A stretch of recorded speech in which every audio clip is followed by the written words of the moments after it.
Enemies ahead! Let's go! Let's go!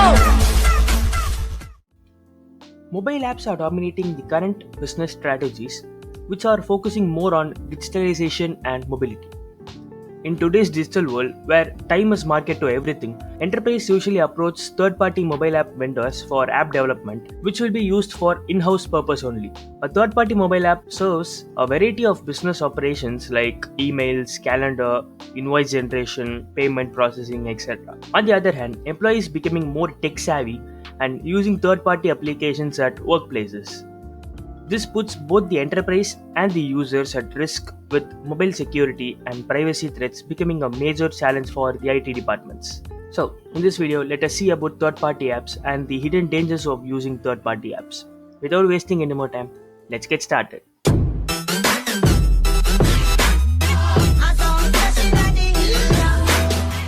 Initially, what are third-party apps? By definition, a third-party app is developed by an organization or developer that is not the creator of the device that it runs on or the website that it offers.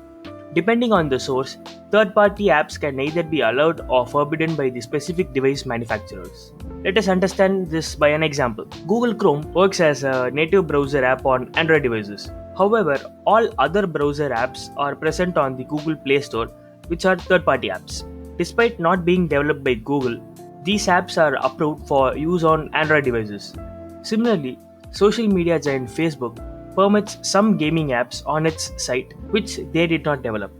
So these are third-party apps. Now let's talk about the official app versus an third-party app.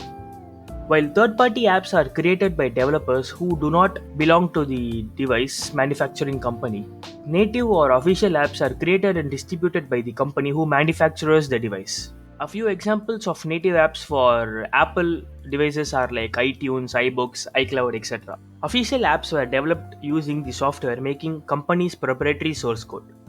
Whenever a proprietary software maker like Google or Apple develops an app for Android or Apple device respectively, it can be called as a native app.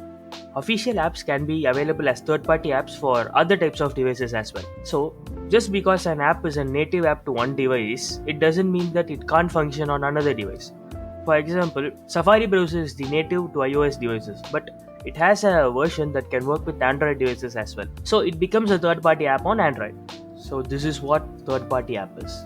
Now, let us discuss about the dangers of using a third-party mobile app. The first and foremost thing is mobile malware. Kaspersky Lab has released its latest quarterly threat evaluation report for the first quarter of this year, which showed that over 300,000 new mobile malware programs were detected, a 10.8% increase in over last year.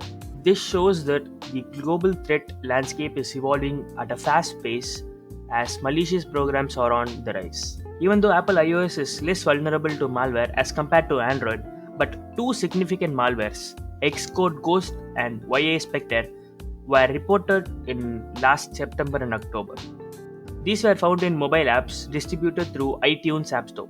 The next threat is network threats.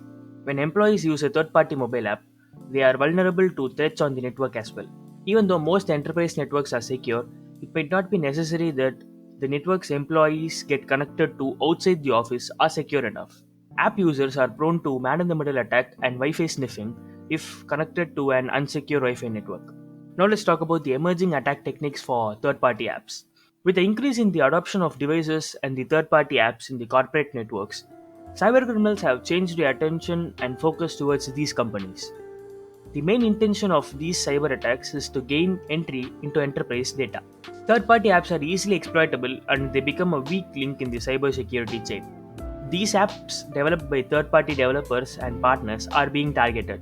With access to trusted services that deals with sensitive data, including employee information, strategic business plans, and the entire enterprise data. The vulnerability detection tools used by criminals are becoming more advanced and automated. These new attack techniques includes exploitation of mobile and app vulnerabilities with an insecure API access, or stealing of sensitive data cached by apps that do not follow security best practices, or gaining unauthorized access of developer keys and credentials through social engineering of developers. So, how to keep yourself safe while using a third-party app?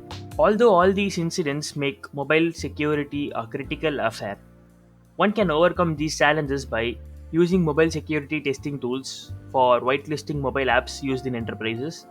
Public Wi Fi networks should be avoided at most, as they are insecure and vulnerable to malicious sniffing. Companies must develop acceptable user policies, provide VPN technology, and ensure that users connect through a secure channel. Encourage users to install anti malware by Avast, AVG, Bitfender, Kaspersky, anyone on their device so that they can add an extra layer of protection. Explore more about the app's developer and find out whether they are trusted or not. It is better to trust only well known developers and platforms, and most preferably download only from the designated app stores. Lastly, but most importantly, always observe the permissions that the app asks from you before downloading it.